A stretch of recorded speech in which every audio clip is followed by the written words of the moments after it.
चलो एक चैप्टर है, बहुत इंटरेस्टिंग चैप्टर है, उसको स्टार्ट करते हैं। और बहुत छोटा सा चैप्टर है, ठीक है। आप चैप्टर का नाम लिखिए सिंगल एंट्री सिस्टम। चैप्टर है सिंगल एंट्री सिस्टम।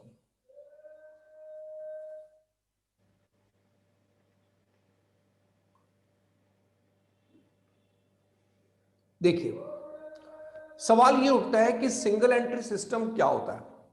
अभी जो बेटे आप लोगों ने पूरी बुक पढ़ी है, आप लोग मुझे बता सकते हो, आपने जो पूरी बुक पढ़ी है वो आपने पढ़ी है double entry system. Double entry system का मतलब क्या होता है कि हर ट्रांजैक्शन के एक डेबिट साइड पे इफेक्ट आता है, एक क्रेडिट साइड पे इफेक्ट आता है। उसको हम डबल एंट्री सिस्टम कहते हैं। तो आपके दिमाग में यह बात जरूर बैठ रही होगी कि what is single entry system, आखिर ये होता क्या है। मुझे एक बात बताओ, अभी तुमने लेटेस्ट चैप्टर जो पढ़ा है मेरे से, वो कौन सा चैप्टर पढ़ा है? Financial statement. Very good. अब ये बताओ कि फाइनेंशियल स्टेटमेंट में कौन कौन से लेजर बनाते हैं आप? फाइनेंशियल स्टेटमेंट आप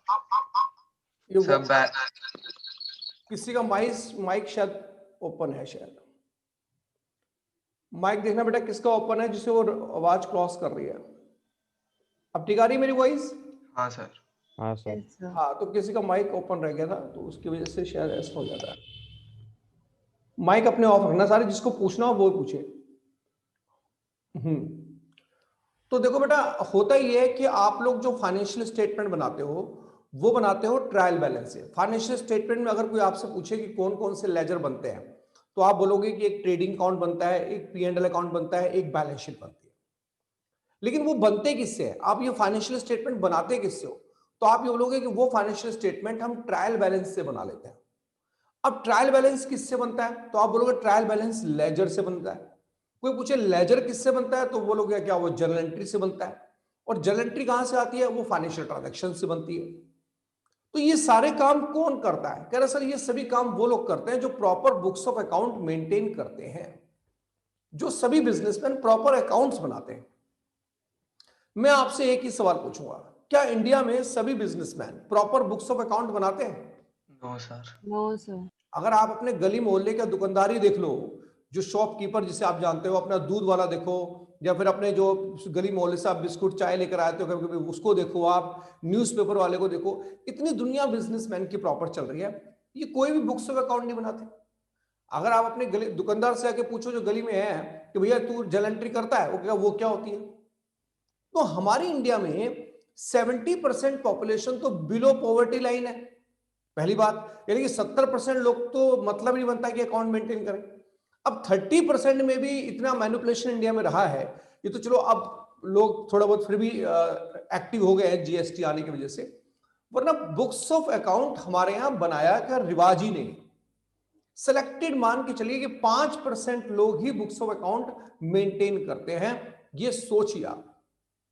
अब सोच के देखो कि अगर इंडिया के अंदर 30%, अभी 5% लोग बुक्स ऑफ अकाउंट बनाते हैं, तब कॉमर्स के बच्चों के लिए इतना स्कोप है, सिर्फ 5% मेंटेन करते हैं। तब अगर यही 30% मेंटेन करने लगे हैं, तो सोचो कॉमर्स के बच्चों के लिए कितना स्कोप बढ़ जाएगा। 70% जो बिलो पॉवर्टी लाइन है, अगर हम उसे छोड़ भी दें, 30% लोग भी अगर जेन्युइन तरीके से अपने अकाउंट मेंटेन करें, तो भी कॉमर्स के लिए तो समुंदर है। मुझे आपको सिर्फ यह समझाना है कि what is single entry system.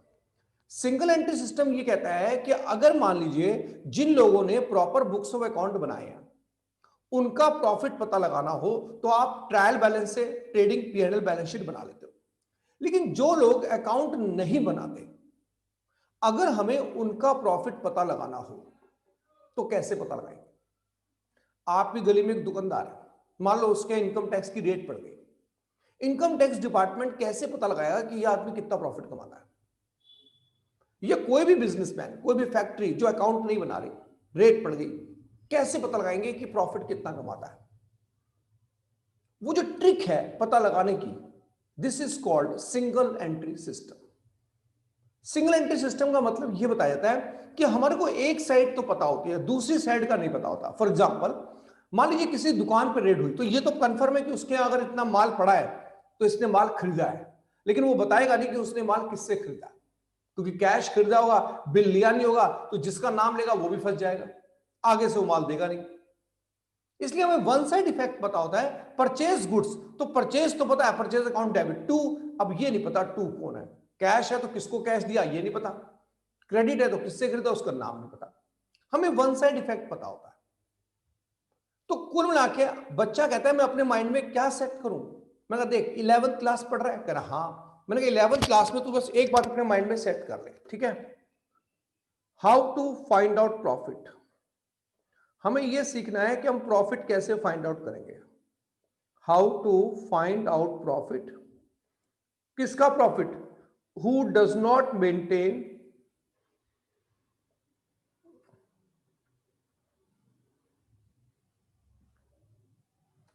Proper books of account. जो लोग proper books of account maintain नहीं करते, हम उनका प्रॉफिट कैसे पता लगाते हैं? This is single entry system. ये है एक टेक्निक। अब स्टूडेंट कहता है सर कैसे पता लगाते हैं? तो उसमें यह बताया गया कि यह पता लगाने के दो मेथड हैं, यानी कि निकालना हमें प्रॉफिट ये कंफर्म है। इसके दो मेथड बताए जाते हैं। मेथड वन में यह बताया जाता है capital comparison method. Capital comparison method.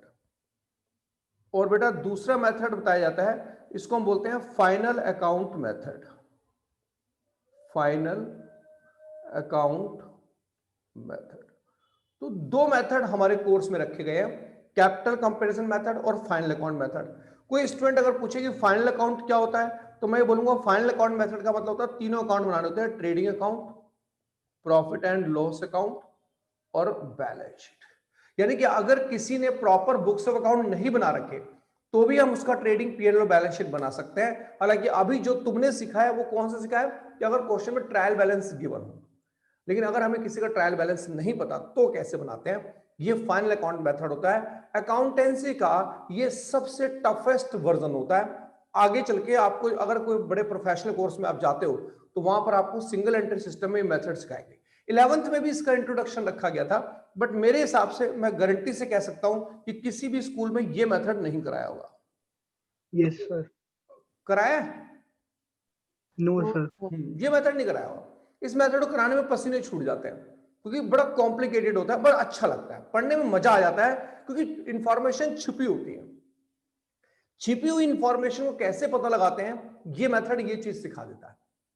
तो अभी ये क्या करते हैं, घटिया सी चीज पढ़ा देते हैं। एक ये पढ़ा देंगे कैपिटल कंपैरिजन मेथड, कि कैपिटल कंपैरिजन मेथड से प्रॉफिट कैसे निकालते हैं। एक होता है फाइनल अकाउंट मेथड, चलो ये तो छोड़ ही दो, इसकी तो बात ही खत्म करें। अब इस मेथड से प्रॉफिट कैसे निकालते हैं उसके लिए लिखो साहब। ये कहता है, ये मेथड ये कहता है कि आप एक स्टेटमेंट ऑफ प्रॉफिट बनाओ।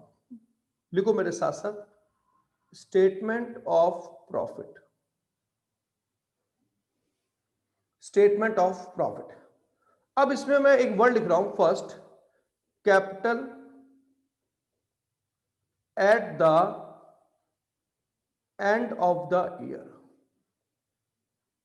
कि ईयर एंड पे आपकी कैपिटल कितनी थी। कुछ लोग इसको क्लोजिंग कैपिटल भी कहते हैं। क्लोजिंग कैपिटल, ईयर एंड पे जो हमारी कैपिटल होती है उसे क्लोजिंग कैपिटल कहते हैं। अभी बीच में जगह छोड़ रहा हूं, और एक फोर्थ पॉइंट आता है minus capital in the beginning of the year. Year beginning में आपकी कैपिटल कितनी थी, कुछ लोग इसको ओपनिंग कैपिटल भी कहते हैं। Opening capital. अब बेटे एक बात बताओ मेरे को, देखो यू समझो आप कि ईयर एंड पे जो आपकी कैपिटल थी, ईयर एंड पे आपकी कैपिटल मतलब क्लोजिंग कैपिटल, बिगिनिंग का मतलब जब आपने बिजनेस शुरू किया तो आपका बिजनेस 5 लाख रुपए से शुरू हुआ, एक साल बाद आपकी कैपिटल 8 लाख रुपए हो गई। तो बताओ इसका और इसका जो डिफरेंस है वो हमारे पास क्या है, 3 लाख रुपए प्रॉफिट। अच्छा वैसे तुम लोग को याद है, आप जब बैलेंस शीट में कैपिटल दिखाते हो तो बताओ कैसे दिखाते हो? बैलेंस शीट में कैपिटल कैसे दिखाते हो? कैपिटल उसमें से माइनस करते हो, माइनस ड्राइंग माइनस प्लस करते हो प्रॉफिट। बोलो हाँ है ना? Yes, sir. Yes, sir. उसके बाद जो कैपिटल आती है वो कैपिटल आउटर कॉलम में लिखते हो, बोलो हाँ है ना। Yes, Yes, sir. sir. Yes, जो sir. कैपिटल आउटर कॉलम में लिखते हो वो क्लोजिंग कैपिटल होती है, और जो कैपिटल आप इनर कॉलम में लिखते हो वो ओपनिंग कैपिटल होती है। तो वो ये कहता है कि इसका डिफरेंस प्रॉफिट होता है, लेकिन हमने ये कहा कि हो सकता है डिफरेंस ड्राइंग की वजह से आया हो। तो कहता है सेकंड पॉइंट, ड्राइंग अगर है तो आप यहां ऐड कर दो, प्लस ऐड ड्राइंग। और हमने ये कहा कि हो सकता है कि डिफरेंस एडिशनल कैपिटल की वजह से आया हो, तो थर्ड कहता है लेस कर दो एडिशनल कैपिटल, एडिशनल कैपिटल। अब देखो बेटा ध्यान से, आप अब आपके पास ये एक स्टेटमेंट बनती है। मान लो कोई स्टूडेंट कहता है सर लॉजिक क्लियर नहीं, तो मैं उसे ये कहूंगा ये स्टेटमेंट रट ले बेटा, तुझे क्वेश्चन के अंदर इंफॉर्मेशन गिवन होगी, तुझे सिर्फ फिल करनी है, तेरे पास प्रॉफिट आ जाएगा। Excuse me, sir. बोलो बेटा। सर मेथड 1 में कैपिटल के आगे क्या लिखा हुआ है? इसमें यहाँ कैपिटल का आगे क्लोजिंग कैपिटल, नहीं सर, ऊपर वाला capital. Comparison. Capital comparison method, compare करना, कैपिटल अच्छा। कंपैरिजन मेथड है बेटा उसका नाम। ठीक है, अब बोलो बेटा ये बात समझ में आई सबको? Yes, sir. Yes, Yes, sir. sir. अब यहां पर एग्जामिनर क्या करता है, एक नेक्स्ट स्टेप आगे चला जाता है। वो ये कहता है कि सर मैथमेटिकल गेम खेलूंगा आपके साथ। हमने कहा भाई वो कैसे खेलते हैं? कर मैं आपको क्वेश्चन में प्रॉफिट बता दूंगा और आपको ये सब चीजें बता दूंगा और आपसे पूछ लूंगा फाइंड आउट ओपनिंग कैपिटल। हो सकता है कि मैं आपको ओपनिंग कैपिटल बता दूं, प्रॉफिट बता दूं, ये बता दूं और आपसे कहूंगा फाइंड आउट क्लोजिंग कैपिटल। तो ये बताओ कि अगर वो मैथमेटिकल गेम खेलता है तो मुझे कोई प्रॉब्लम नहीं है, तब भी मैं ये फॉर्मेट बनाऊंगा। अगर मुझे रिवर्स जाना पड़ा, रिवर्स जाऊंगा बेटे, तो ये माइनस का साइन क्या हो जाएगा, प्लस। जो चीज आप लेस कर रहे हैं प्लस, ये लेस हो जाएगा, आपके पास ये वाली कैपिटल आ जाएगी। वो मैथमेटिकल गेम है, मैं उसे कोई नाम नहीं देना चाहता, मतलब फॉर्मेट ओरिजिनल। ये इस चैप्टर की थीम क्या है? थीम प्रॉफिट फाइंड आउट करना है। किसका प्रॉफिट फाइंड आउट करना? जो लोग प्रॉपर बुक्स ऑफ अकाउंट नहीं बनाते, अगर उनका प्रॉफिट हमें निकालना हो तो एक तरीका ये बताया जाता है, कैपिटल कंपैरिजन मेथड से आप उनका प्रॉफिट निकाल सकते हैं। जैसे कि उसका नाम है कि कैपिटल का कंपैरिजन कर रहे हैं, तो क्लोजिंग कैपिटल और ओपनिंग कैपिटल का डिफरेंस होता है। सर लेकिन हमें ओपनिंग कैपिटल पता कैसे चलेगा जब वो क्वेश्चन बता, देखो एक बात सुनो, सीधी सी बात। अगर आप 11th क्लास के बच्चे हो और मैं 11th क्लास का टीचर हूं, तो मैं एक ही बात बोलूंगा, क्वेश्चन में गिवन होगी। लेकिन अगर आप ये सोच रहे हो कि रियल लाइफ में कैसे पता लगेगा, तो उसके तरीके होते हैं अलग। वो मैं अभी आपसे क्या बात करूं। तो 11th क्लास के स्टूडेंट अगर ये बात पूछेगा कि सर ओपनिंग कैपिटल मुझे कैसे पता होगी, तो मैं ये बोलूंगा given in question. Okay sir. अगर कोई स्टूडेंट ये कहता है कि सर प्रॉफिट मुझे पहले से बता, तो मैं कहूंगा बैलेंसिंग फिगर ओपनिंग कैपिटल होगी। इनमें से कोई भी एक फिगर मिस कर सकता है, क्योंकि वो उसे न्यूमेरिकल बनाना है। हालांकि ऐसे न्यूमेरिकल वो कम रखता है, लेकिन फिर भी उसे एक न्यूमेरिकल बनाना है। उसने, मैंने आपको पहले बता दिया कि मेन थीम ये है। इसके बाद वो मैथमेटिकल गेम आपके साथ खेल सकता है कि कोई एक इनमें से मिसिंग कर दे और वो आपसे पूछ ले कि बताओ जी वो फिगर क्या होगी। यहां तक देखो, किसी बच्चे को कोई डाउट पूछना है? No sir. No, sir. No, sir. अब ध्यान से सुनना मेरी बात। स्टूडेंट कहते हैं सर अगर ये इतना ही छोटा और इतना ही तुच्चा टॉपिक है तो फिर इसको, मतलब फिर तो बेकार हो जाएगा, बिल्कुल इसमें तो मजा ही नहीं आएगा पढ़ने का। तो मैंने कहा देख, है तो ये इतना ही टॉपिक, ये कंफर्म है, ये इससे ज्यादा नहीं है। लेकिन एग्जामिनर ये कहता है कि मैं इस क्वेश्चन को थोड़ा और बड़ा बनाऊंगा, मैं इस क्वेश्चन को थोड़ा और बड़ा कर सकता हूं। तो हमने कहा और बड़ा कैसे करोगे आप? कह रहे देखो सर मैं आपसे क्वेश्चन पूछूंगा फाइंड आउट प्रॉफिट। हमने कहा ठीक है, वो तो हमें मालूम है। कह रहा आपका बच्चा ये स्टेटमेंट बनाएगा? हमने कहा हाँ बनाएगा। कह रहा जब बनाएगा तो मैं उसे ये वाली कैपिटल नहीं बताऊंगा। कौन सी कैपिटल बताओ? Closing. क्लोजिंग। Closing capital. लेकिन मैं आपको ये बता दूंगा कि इस डेट पे मेरे पास कौन कौन सी एसेट्स हैं और इस डेट पे मेरे पास कौन कौन सी लायबिलिटी है, ये मैं आपको बता दूंगा। क्लोजिंग कैपिटल नहीं बताऊंगा। तो हमने कहा फिर तो कोई दिक्कत नहीं है, हमारा स्टूडेंट बैलेंस शीट बनाना जानता है। बोलो बेटा जानते हो बैलेंस शीट बनाना? Yes, sir. Yes sir. Yes, sir. यहां पर एसेट दिखा दोगे और यहां पर लायबिलिटी दिखा दोगे, इसका टोटल मैच नहीं करेगा। तो बताओ जो एसेट्स मान लो 40 रुपए की है और लायबिलिटी मान लो 10 रुपए की है, तो बताओ बेटा टोटल इधर भी 40 आना चाहिए, टोटल इधर भी, डिफरेंस 30 रुपए को क्या मान लोगे? कैपिटल। कैपिटल। खत्म बात। अरे एसेट माइनस लायबिलिटी भी तो कर सकते हैं। पहले मेरी बात समझ में आई? यानी कि एग्जामिनर ने अगर क्वेश्चन को बड़ा बनाना है तो वो आपको कैपिटल गायब करेगा, पर जब कैपिटल गायब करेगा तो उसकी जगह पे उस डेट की क्या बता देगा? क्या बता देगा? Assets and liability. उन एसेट्स एंड लायबिलिटी को तुम्हें कहां दिखाना होगा? Balance sheet. तो ये बैलेंस शीट बनानी है वर्किंग नोट के अंदर। तो एक बात बताओ, जो बच्चा final account with adjustment chapter पढ़ के आ रहा हो, उस बच्चे को बैलेंस शीट से डर लगेगा? No no sir. सर। वो बिल्कुल नहीं डरेगा, उसके 2 मिनट का काम है बैलेंस शीट बनाना। ऐसे एग्जामिनर कहता है कि मैं तो आपको ओपनिंग कैपिटल भी नहीं बताऊंगा, हमने फिर कह रहा इस डेट की आपको एसेट्स और लायबिलिटी बता दूंगा। इस डेट की आपको क्या बता दूंगा? एसेट्स और लायबिलिटीज। तो मैंने कहा मैं इस डेट की बैलेंस शीट बना लूंगा, यहां पर एसेट्स, यहां पर लायबिलिटी। मान लो ये 60 रुपए है, ये 20 रुपए है, तो ये मेरे पास टोटल आना चाहिए। कैपिटल आ गई कितने रुपए की? 40। तो बताओ एक ही क्वेश्चन के अंदर मुझे कितनी बार बैलेंस शीट बनानी पड़ गई? 2 बार। 2 बार।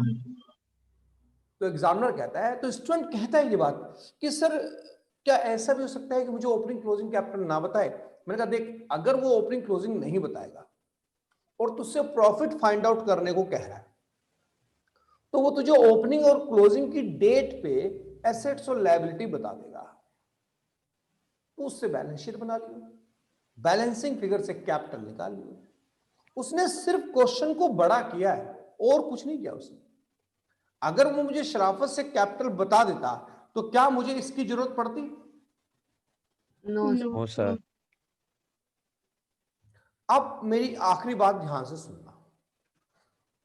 अकाउंट कहता है कि सर अपने बच्चों को सिर्फ एक बात सिखा दो कि जब वो ये बनाए बैलेंस शीट, तो इसका नाम बैलेंस शीट ना रखे। हमने क्यों भाई, बैलेंस शीट बना रहे तो बैलेंस शीट नाम क्यों ना रखे? कह रहे सर बैलेंस शीट वर्ड वो लोग यूज करते हैं जिन लोगों ने प्रॉपर बुक्स ऑफ अकाउंट बनाए। आप ही का स्टूडेंट अभी ट्रायल बैलेंस की शक्ल देख के ट्रेडिंग पीएनएल बैलेंस शीट बनाकर आया है। तो आप ये समझो हमारी अकाउंटिंग में कोड वर्ड होते हैं कि बैलेंस शीट अगर हम लिख रहे हैं तो इसका मतलब उस बंदे ने प्रॉपर अकाउंट बनाए हैं। तो हमने कहा फिर यहां पे क्या करें? कह रहे बनेगा यहां बैलेंस शीट ही, बस नाम आपको बैलेंस शीट नहीं रखना, आप इसका नाम रखना स्टेटमेंट ऑफ अफेयर। इसका नाम पड़ेगा statement of affairs.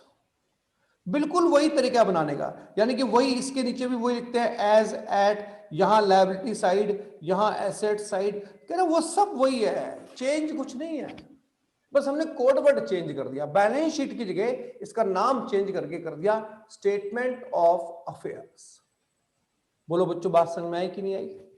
Yes sir. Sir. अब स्टूडेंट क्या कहता है, जैसे आपके स्कूल में किसी के में भी कराया, हो सकता है आपके एग्जाम में एक 3 मार्क का क्वेश्चन आ जाए, ये 3 नंबर का क्वेश्चन, और वो आपसे कहे कि ये स्टेटमेंट बना के दिखा दो जी। अब स्टूडेंट कहता है मैं आपकी बात कैसे मान लूं जब तक आप मुझे क्वेश्चन नहीं दिखाओगे? तो चलो मैं आपको क्वेश्चन दिखाता हूं, टीएस गेवाल की बुक निकाल लो आप लोग, मैं स्क्रीन पे भी शो कर देता हूं ताकि आपको भरोसा हो जाए कि वाकई इसमें कुछ नहीं है।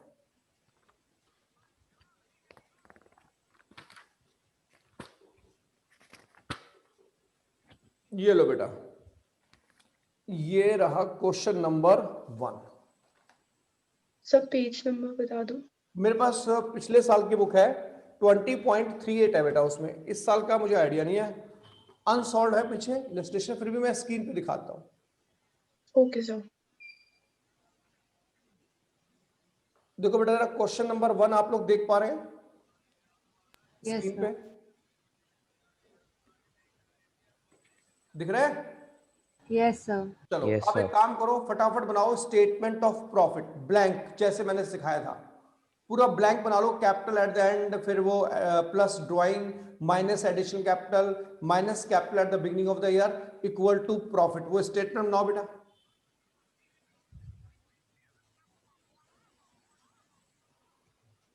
आप केवल उसे पहले ब्लैंक बना लो, फिर उसको फिल इन द ब्लैंक की तरह भरो कि ओपनिंग कैपिटल क्वेश्चन में कहां गिवन है, क्लोजिंग कैपिटल कहां गिवन है, वो ढूंढो और उसको फिल करो बेटा जरा।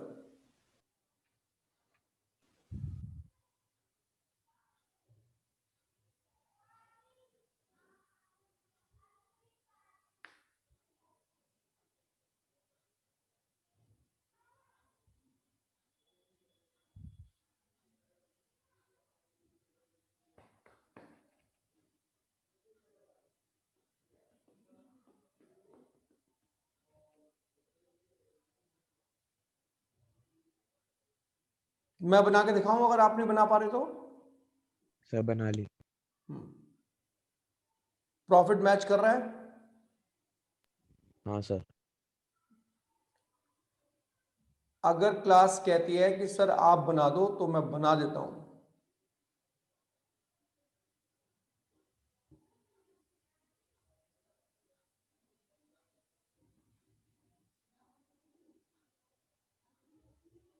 हो जाएगा बेटा? हो गया? Yes sir. Yes sir. अब जल्दी से क्वेश्चन नंबर सेकंड भी करके देखो। क्वेश्चन नंबर सेकंड, ये स्टेटमेंट ऑफ प्रॉफिट है, बुक है सबके पास? मैं हटा लूं यहां से स्क्रीन से? Yes sir. चलिए मैं भी आपको बना के दिखा देता हूं। कुछ नहीं होता क्वेश्चन के अंदर, सीधे सादे से क्वेश्चन होते हैं ये, इसीलिए शायद स्कूल के अंदर किसी ने करा भी दिए, क्योंकि जो मेन क्वेश्चन होता है वो तो बहुत बढ़िया होता है, फाइनल अकाउंट मेथड। ठीक है,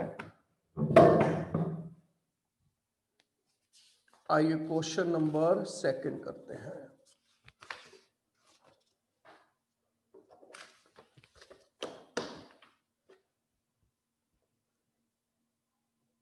हाँ, मैं एग्जाम में लिखूंगा ऐसे स्टेटमेंट ऑफ प्रॉफिट।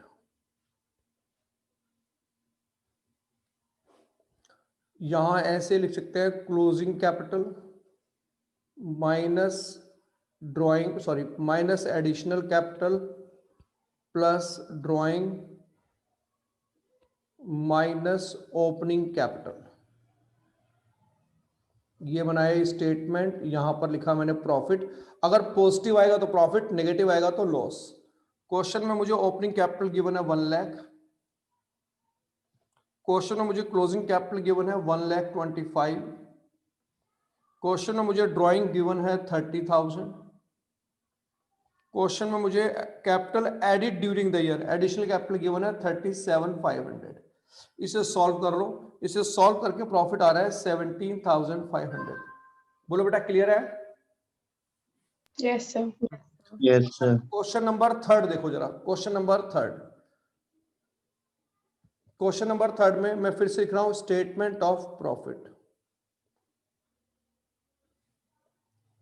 ये जो क्वेश्चन होते हैं ये 3 नंबर के आते हैं।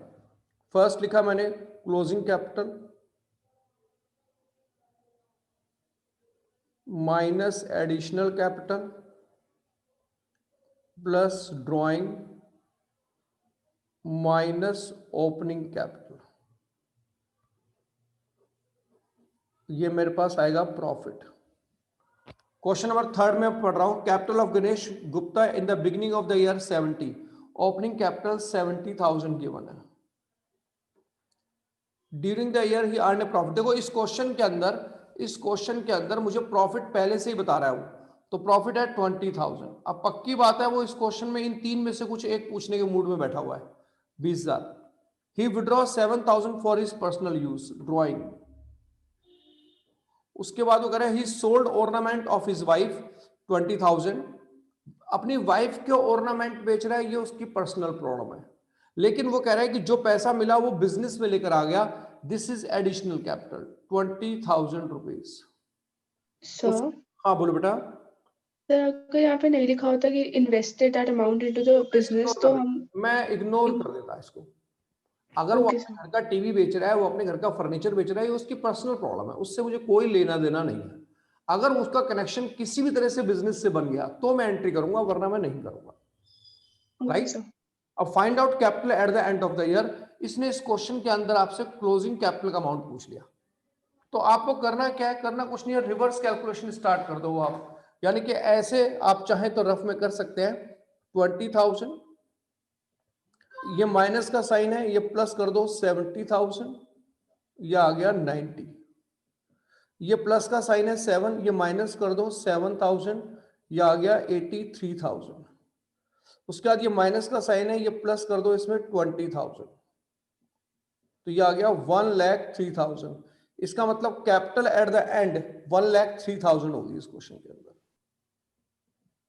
बोलो बेटा समझ में आ रही है मेरी बातें या नहीं आ रही? Yes, sir. Yes, sir.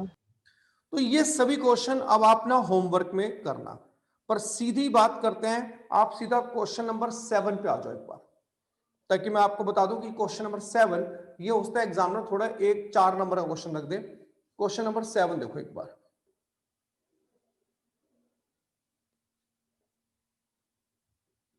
Question number 7 बनाइए स्टेटमेंट ऑफ प्रॉफिट। ये तो बनानी पड़ेगी आपको। फर्स्ट, केशव समझ में आ रहा है? यस सर, अच्छे से। Closing capital minus drawing, sorry minus additional capital plus drawing minus opening capital, find out करना है प्रॉफिट। देखो अगर प्रॉफिट मुझे बता देगा फिर तो आप समझिए क्या करना है, रिवर्स कैलकुलेशन पर देखते हैं क्या क्या गिवन है। आप लोगों ने स्टेटमेंट बना ली सबने? Yes, sir. Yes, sir. चलो अब मैं क्वेश्चन पढ़ रहा हूं। Krishna started his business on 1 April 2018 with A capital of ₹1 lakh. क्या आप लोग जज कर पा रहे हो कि ये ओपनिंग कैपिटल है?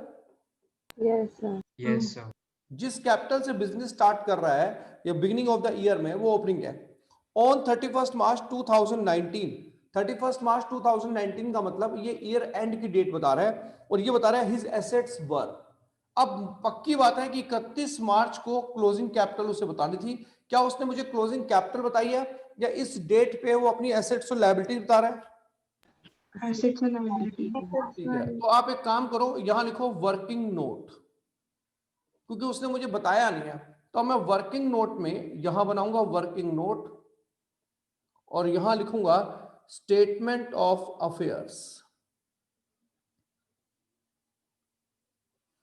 Statement of affairs as at 31 March 2019।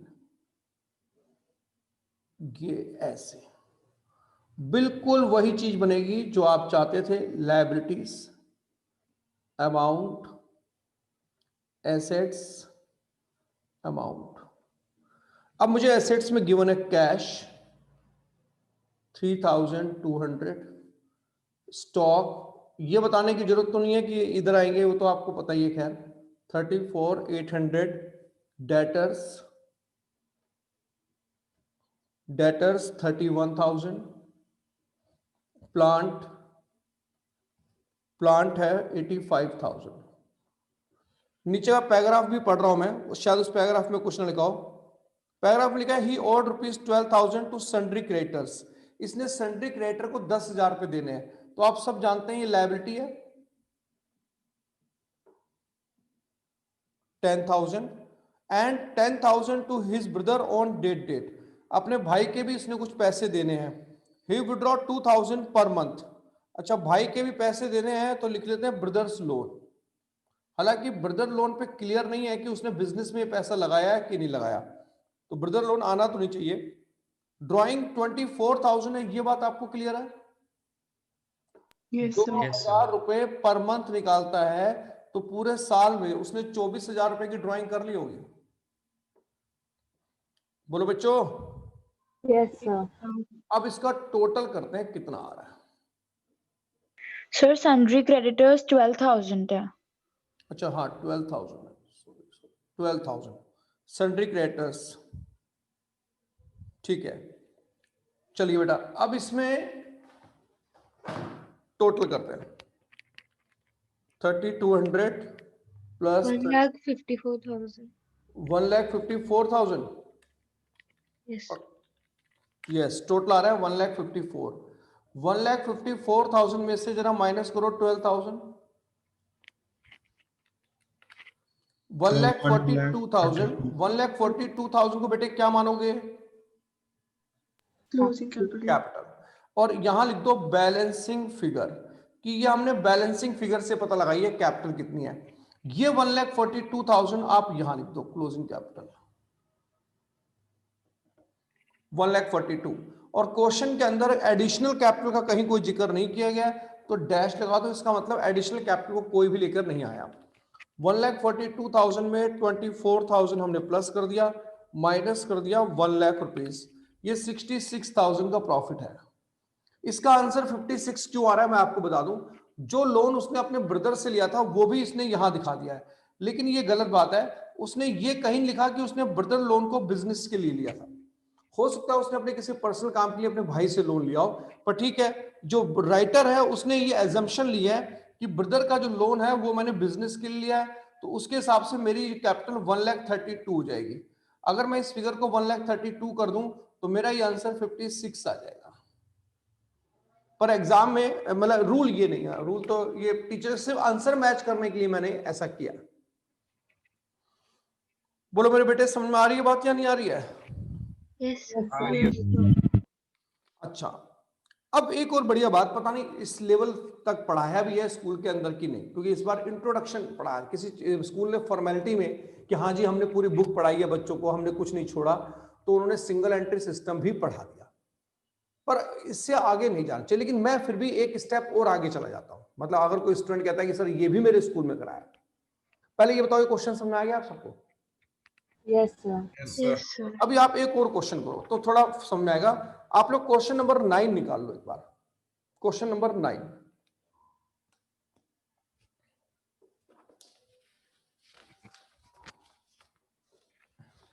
बनाइए स्टेटमेंट ऑफ प्रॉफिट. ये तो बनेगी. Question number 9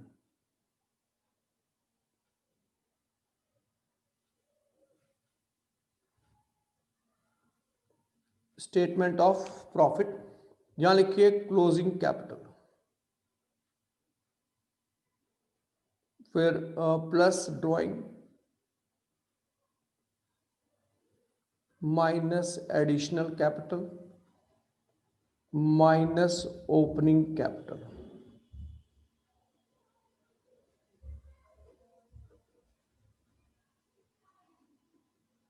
profit. अब क्वेश्चन मुझसे प्रॉफिट पूछ रहा है तो ठीक है बताएंगे इसको. पहले आप सबने स्टेटमेंट बना ली मेरे साथ साथ? Yes, sir. अब क्वेश्चन में लिखा हुआ है कि Shruti maintain her books of account from incomplete records. कोई श्रुति है और वो उसने अपने जो अकाउंट्स बनाए हैं वो इनकम्प्लीट रिकॉर्ड से बनाए हैं. इनकम्प्लीट रिकॉर्ड का मतलब जानते हो क्या होता है? कि ठीक है उसके पास कुछ परचेज के बिल पड़े हुए होंगे, कुछ उसके पास सेल के बिल थे, सारी पूरी कंप्लीट सेल के बिल नहीं थे.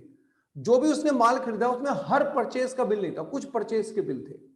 तो जो परचेज के बिल थे उसने उन्हीं से परचेज की एंट्री कर ली, जो सेल के बिल थे उसने उन्हीं से सेल की एंट्री कर ली. उसने बनाए तो हैं लेकिन इनकम्प्लीट रिकॉर्ड से उसने अपने बुक्स बनाए. तो ठीक है, प्रॉपर बुक्स ऑफ अकाउंट तो नहीं है. आगे पढ़ते हैं. Her books provide the following information.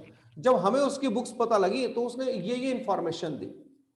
आप देख रहे हैं इसने इंफॉर्मेशन जब दी है तो कैश 2 बार बता रहा है. एक 1 अप्रैल को बता रहा है, एक 31 मार्च को बता रहा है. आप समझ रहे हैं कि एक तो बिगिनिंग ऑफ द ईयर का डाटा है और एक डाटा आपके पास एंड ऑफ द ईयर का है. चलो कोई बात नहीं, हमें उससे क्या लेना देना, डाटा क्या है वो बाद में देखेंगे. अब लग रहा है she withdraw 500 per month for personal expenses. तो ये ड्राइंग बता रहा है 6,000 रुपए. लिखो जरा ड्राइंग. 500 अगर वो पर मंथ निकालता है तो 12 महीने में 6,000 रुपए विड्रॉ कर लेगा. She sold her investment. अब देखो यहां क्लियर लिखा है कि उसने अपनी इन्वेस्टमेंट बेची है, तो बिजनेस की नहीं बेची. अपनी इन्वेस्टमेंट कितने की बेची है? 16,000 रुपए की इन्वेस्टमेंट थी. 16,000 रुपए की इन्वेस्टमेंट थी, 5% प्रीमियम पर बेची है. स्टूडेंट कहता है सर प्रीमियम का मतलब क्या होता है? मैंने कहा प्रीमियम का मतलब होता है 5% एक्स्ट्रा पे बेची है। तो कोई बता सकता है इसने कितने में सेल की होगी? बोलो बेटा, समझ में आ रही बात? Yes, sir. Yes sir. अच्छा, इसने अपनी अगर पर्सनल इन्वेस्टमेंट बेची है तो मुझे उससे क्या लेना देना, भाड़ में जाए वो, मैं इग्नोर कर दूंगा। लेकिन उसने आगे कुछ लिख दिया कि बेच के जो पैसा मिला वो उसने बिजनेस में इन्वेस्ट कर दिया। This is called additional capital. बोलो बच्चे, बात समझ में आ रही है कि नहीं आ रही है? Yes sir. इसीलिए मैंने ब्रदर्स लोन को इग्नोर कर दिया था पिछले क्वेश्चन में कि भाई आपने अपने भाई से लोन लिया है, ये कहां बताया कि वो लोन का पैसा बिजनेस में लगाया या बिजनेस के लिए लोन लिया? पर देखो ये क्लियर बता रहा है कि वो उस पैसे को उसने बिजनेस में लगाया, तो बिजनेस से लिंक हुआ तो मैं लूंगा, वरना मैं नहीं लूंगा। अब मुझे इतना बताओ बेटा, इस पूरे क्वेश्चन के अंदर ये मुझसे कह रहा है प्रॉफिट बताओ, तो मुझे ये बताओ कि इसने ना तो क्लोजिंग कैपिटल बता रहा है ना ये मुझे ओपनिंग कैपिटल बता रहा है, लेकिन क्लोजिंग कैपिटल की डेट पे हिंट दे रहा है एसेट्स और लायबिलिटी का, Yes, sir. और ओपनिंग कैपिटल के ऊपर भी एसेट्स और लायबिलिटी का हिंट दे रहा है। तो पहले यहां लिखो वर्किंग नोट 1 और यहां लिखो वर्किंग नोट 2। हम एग्जामिनर को बताएंगे कि हमने ये कैपिटल कैसे निकाली। पहले working note 1, statement of affairs,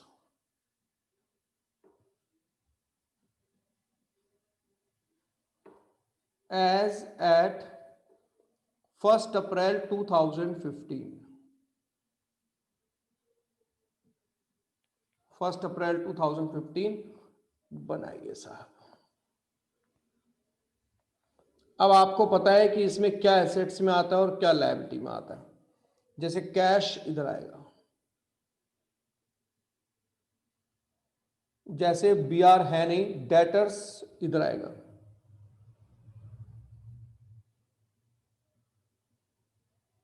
जैसे स्टॉक 22,500 इधर आएगा। स्टॉक है क्या? यस।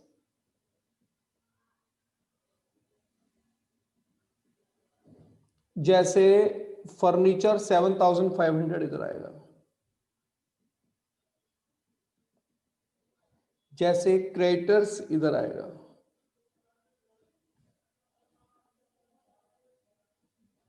अब इसका टोटल मैच करना चाहिए, जो करेगा नहीं, बाकी मैं कैपिटल मान लूंगा बैलेंसिंग फिगर से। आइए अब इसका टोटल करते हैं।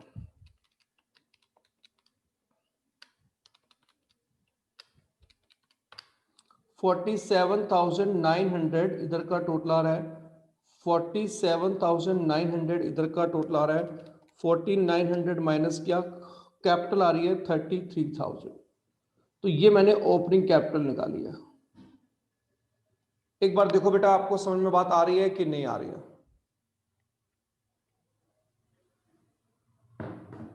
यही हुआ था जो मैंने स्टार्टिंग में बताया था कि क्वेश्चन को आगे कैसे बढ़ाता है ये। उस डेट की एसेट्स और लायबिलिटी गायब कर देता है, वो एसेट्स और लायबिलिटी बता देता है, हमें स्टेटमेंट ऑफ अफेयर बनानी होती है। देखो कोई कंफ्यूजन है किसी को? No, sir. बेटा देखो एक बार ध्यान से, कंफ्यूजन है? No sir. नो सर सर। तो सर चलो, अब ये बताओ क्लोजिंग कैपिटल के लिए क्या करना पड़ेगा? फिर से बनाना पड़ेगा। Working इससे note. बनाना पड़ेगा स्टेटमेंट ऑफ अफेयर। बनाइए वर्किंग नोट 2।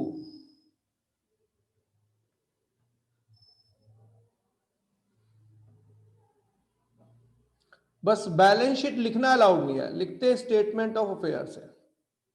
केशव समझ में आ रहा है? हाँ जी सर। 31 मार्च 2016।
सर इसके एसेट साइड में फर्नीचर भी तो आएगा। यस सर, और टोटल 71600 है। तो फर्नीचर भूल गया मैं, फर्नीचर 8000, सॉरी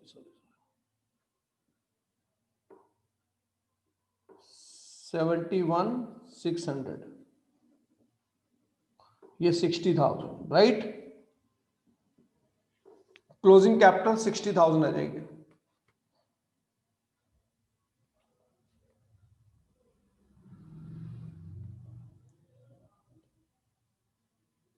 क्लोजिंग कैपिटल उठा के यहां लिख देते हैं 60। अब प्रॉफिट फाइंड आउट कर लेते हैं।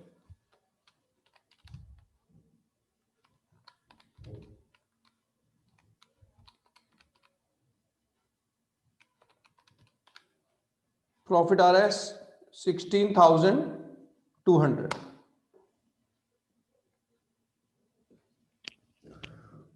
बताओ बच्चों कैसा लगा ये चैप्टर? सर आसान। Yes, इसी sir. था।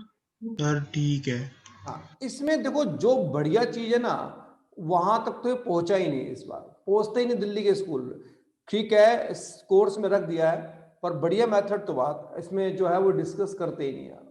फाइनल अकाउंट मेथड में लगता है दिमाग, और बहुत अच्छे लेवल का दिमाग लगता है। ऐसा नहीं कि मैं उसे ये कहूं कि भाई, जैसे हर बच्चों को मैं बोलता हूँ रेक्टिफिकेशन एरर मत क्या कर, हर बच्चों को ये बोलता हूँ, किसी किसी बच्चों को बोलता हूँ तू कर ले, अगर तेरी अंडरस्टैंडिंग है तो तू कर, ठीक। ऐसे ही फाइनल अकाउंट मेथड में भी हम हर स्टूडेंट को वो रेफर नहीं करते, किसी किसी बच्चे का दिमाग चलता है तो हम उसे रेफर करते हैं कि चल तू फाइनल अकाउंट मेथड पढ़ ले।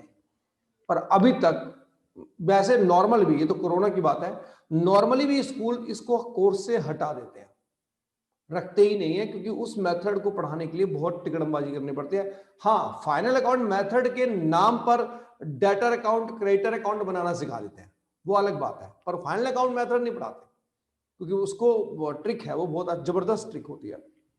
आपको करना यह है बेटा कि क्वेश्चन नंबर 12 तक आपका होमवर्क है, जिन बच्चों का आ रहा है, जिनका नहीं आ रहा वो सीख ले तो अच्छी बात है, कोई बुरी बात नहीं है, अच्छी चीज पढ़ रहे हो आप। तो क्वेश्चन नंबर 12 तक होमवर्क में है।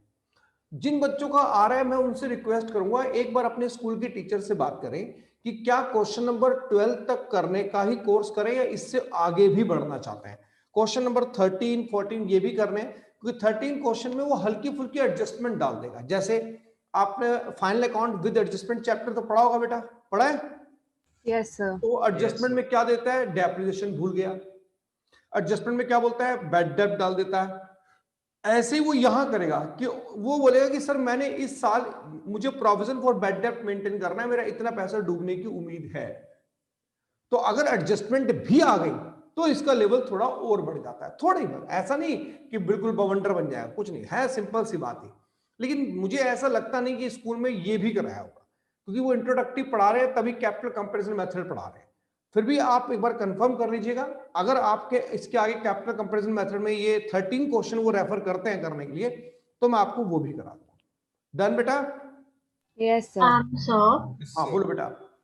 सर इस चीज की कौन सी श्योरिटी है कि बिजनेस में हमेशा प्रॉफिट होगा? अभी इसका रिजल्ट नेगेटिव आ जाए तो लॉस भी हो सकता है बेटा। सर तो अगर फिर मैं स्टेटमेंट ऑफ लॉस सॉल्व बनाएंगे? करूं, अगर मैं इसे सॉल्व करूं तो इसका रिजल्ट नेगेटिव भी हो सकता है। सर तो फिर वो स्टेटमेंट ऑफ लॉस हो जाएगा फिर?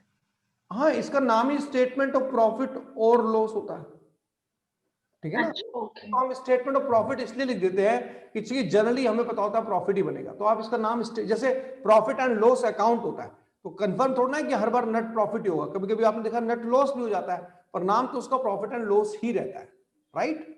Okay sir okay. अच्छा, अब एक बात बताओ बेटा, और बड़े सोच समझ के बताना मेरे को, कि मेरी नेक्स्ट क्लास होगी फ्राइडे को, ठीक है ना। फ्राइडे के बाद संडे को शायद मैं वैष्णवी जा रहा हूँ, बहुत दिनों से जाने की सोच रहा था, पर टाइम नहीं मिल पा रहा था, बीच बीच में कभी 12th के बोर्ड आ रहे थे, कभी कुछ आ रहे थे, नहीं निकल पा रहा था। फाइनली मैंने अपनी टिकट 10 की इवनिंग, यानी संडे को इवनिंग में जा रहा हूँ। 11, 12 और 13 और 14 को मेरी वापसी होगी, ठीक है ना। 14 को मैं शाम को वापस आऊंगा। तो कोई अर्जेंट बच्चा, कोई इमरजेंसी वाला बच्चा तो नहीं बैठा इस समय जिसका इन डेट में कोई पेपर वेपर पढ़ रहा हो या कुछ और गड़बड़ हो, ऐसा तो कोई स्टूडेंट क्लास में नहीं है? No sir. No, sir. Confirm ना मैं चला जाऊं, कोई दिक्कत तो नहीं हुई ना किसी को? क्योंकि वहां मेरा फोन नहीं चलेगा, फिर बता रहा हूँ कि पता चला बाद में कोई बच्चा अर्जेंसी में फंस गया तो गड़बड़ हो जाएगी उसके साथ। तो फोन नंबर मेरा वहां अपडेट नहीं हुआ क्योंकि मेरे पास प्रीपेड फोन है, वहां पोस्ट पेड चलता है। सर 14 को लोगे क्लास सर? 14 को नहीं, क्योंकि 14 को ना मेरे ख्याल से थर्सडे पड़ रहा है, तो यस सर, थर्सडे है। फ्राइडे को आपकी क्लास होगी, यानी कि कल इस फ्राइडे के बाद नेक्स्ट फ्राइडे को आपकी क्लास होगी। अच्छा ये बताओ, मतलब सोच समझ के बताना, टेस्ट रख दूं एक आधा तुम्हारा बीच में या सीधा क्लास लो आके? तो सर टेस्ट रखता हूँ, टेस्ट ले। दो अच्छा तो मैं चैप्टर काम करता हूँ, मैं तुम्हारा टेस्ट मंडे रखूं या फ्राइडे रखूं ये बता दो। मंडे या वेडनेसडे? Sir Wednesday. वेंसडे। अच्छा चलो, वेडनेसडे कर दो, एग्जाम है मंडे। अच्छा सर तो स्कूल के भी हैं सर। मुझे ये बता दो, वेडनेसडे को टेस्ट किस किस चैप्टर का देना चाहते हो या किसी एक का ही देना चाहते हो? सर एडजस्टमेंट और रेक्टिफिकेशन। एडजस्टमेंट वाले दे दो उसका ढंग से। सर सिर्फ एडजस्टमेंट वाला। सर अब बिल ऑफ एक्सचेंज। ठीक है, मैं 2 चैप्टर का टेस्ट दे रहा हूं। आपने कभी इसका नाम सुना है, yes sir. Yes sir. Cost of good sold?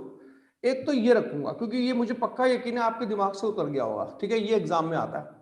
और एक मैं रखूंगा फाइनल अकाउंट विद एडजस्टमेंट, और फाइनल अकाउंट विद एडजस्टमेंट में मैनेजर कमीशन वाला क्वेश्चन रखूंगा मैं, हाँ सर ठीक। क्योंकि ये बहुत इंपॉर्टेंट क्वेश्चन है, इसकी प्रैक्टिस आपकी कम है क्योंकि आप कैलकुलेशन इसमें थोड़ा मैटर करता है। तो मैं वेडनेसडे को एक सेट करूंगा ताकि आप पे भी बर्डन ज्यादा ना आए, आपको भी एक्स्ट्रा ऑर्डिनरी ना, क्योंकि बिल ऑफ एक्सचेंज अगर मैं बोल दूंगा तो बहुत से बच्चों को पढ़ना पड़ जाएगा और वो पढ़ने से कटते हैं, ठीक है ना।